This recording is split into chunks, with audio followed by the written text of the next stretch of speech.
All right, silly people, here's the situation.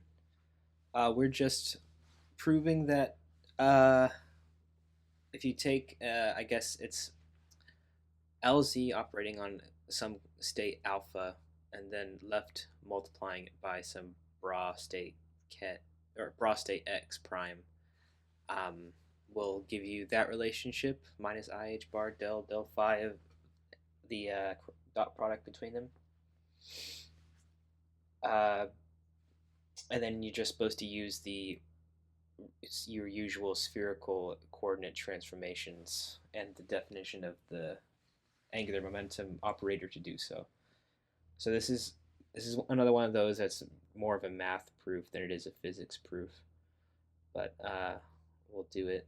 So x with alpha, we can convert LZ, expanding it into its definition as the cross product between x and p. It's just LZ, so it's just the z component of that. Um, we know that cross products, it's uh,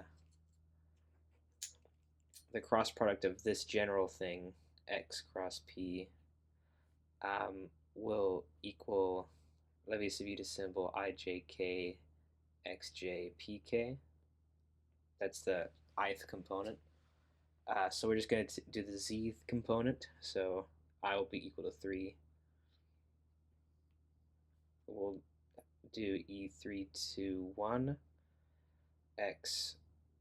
I'm just going to call the y component of x x, or fucking y, calling it y, uh, and then px minus, or plus actually, epsilon 312 xpy.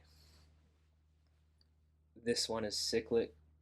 No, it's not. That one's not cyclic, so that's -1. This is +1. So it's xpy minus ypx.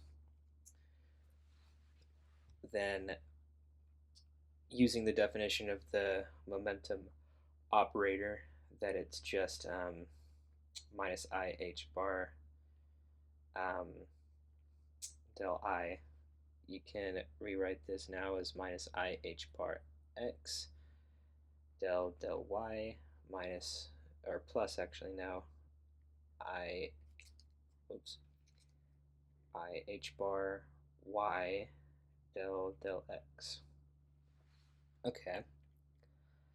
Uh, Now, how do we get it to look like del phi? We have to use the chain rule for derivatives. That is del y is equal to uh, it's del phi del y. Same thing for del x. It's just del phi del x. Which means we actually need phi in terms of x and y, which is something that we can supply. It's just arctangent of y over x.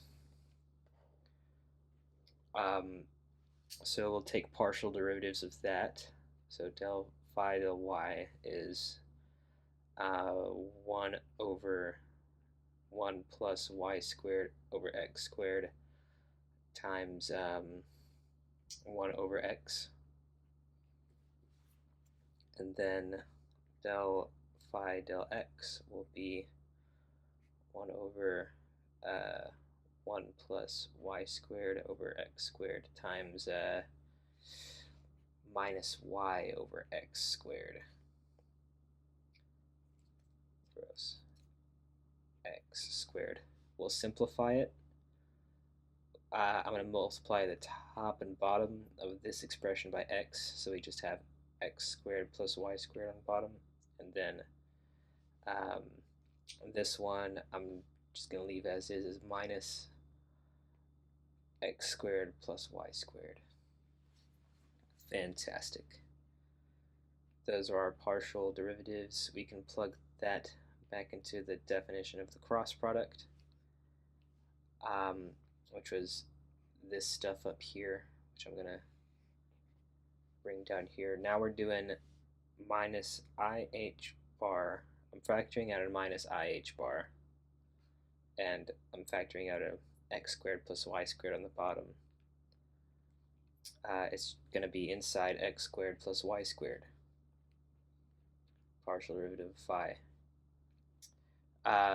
The x squared plus y squared stuff will cancel out, so you just have minus IH bar del phi. Returning that to the thing that we were doing x LZ alpha. Now we know that LZ is just minus IH bar del phi times alpha, which we can just move over here, x alpha. And you're done.